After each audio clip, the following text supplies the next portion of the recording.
Новинарите не се над законот, но одредување притвор за осомничен новинар заради напишан текст во кој што го брани јавниот интерес, по сите реакции и сите укажувања и од домашните медиумски организации, од медиумската заедница, но и од меѓународните релевантни институции и организации, навистина не може поинаку да се протолкува освен како груба демонстрација на сила и ароганција и апсолутно игнорирање на она што ние го укажуваме веќе 30 дена, а се чини ќе го укажуваме и подолго.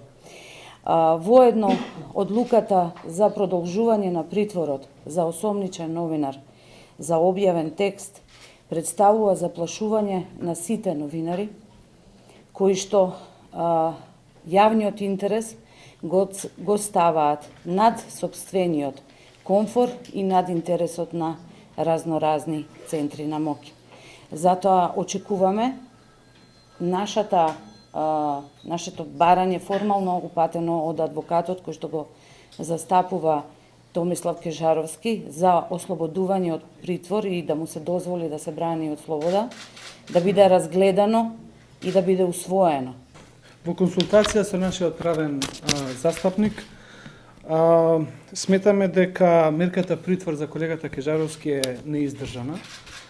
Нема никаква опасност за бегство, нема никаква индиција дека некогаш се обидел да ја напушти земјата.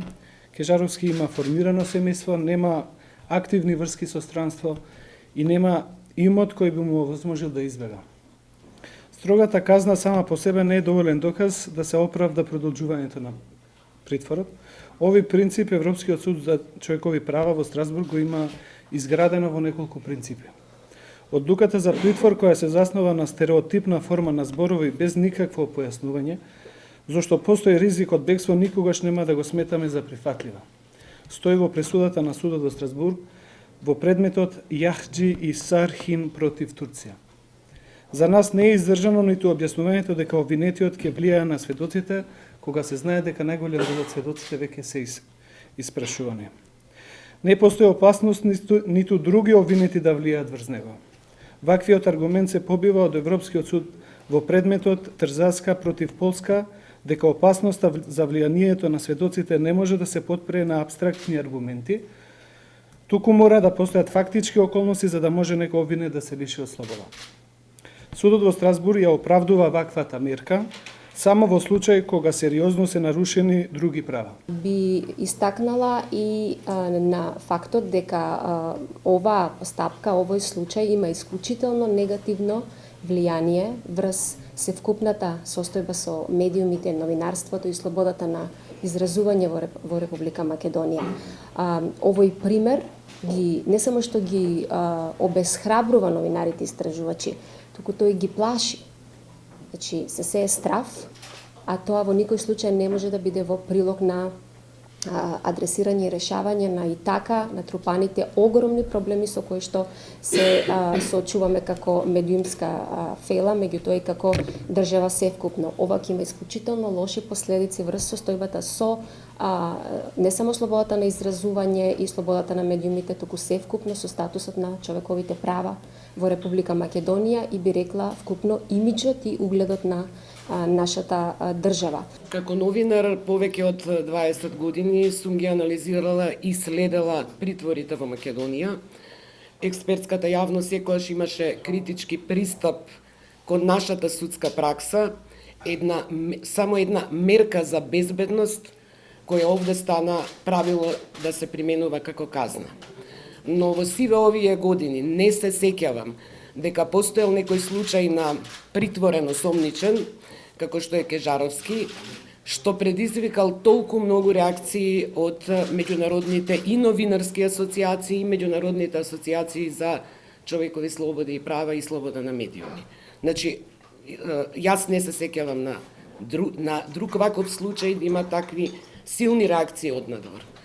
За жал, како што разбравме вчера, тоа очигледно ништо не им значи на судските власти. Притворот за жал е продолжен уште 30 дена.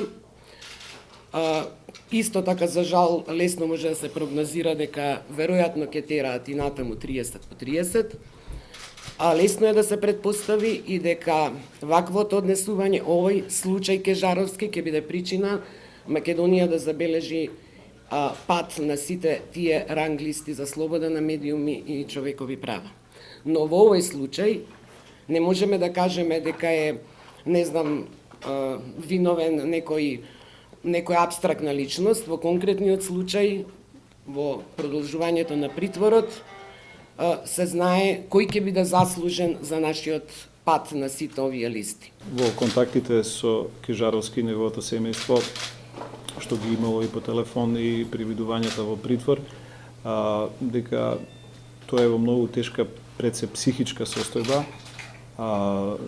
дека едноставно не може да се соочи со фактот дека буквално невин поради напишан текст лежи во притвор и дека од време на време и помислува на најлошото. Од тие причини сакам чисто како еден човечки апел, бидејќи ние како иницијативен одбор исто така бевме, ако се сеќавате, и во судот да бараме образложение за неговиот притвор.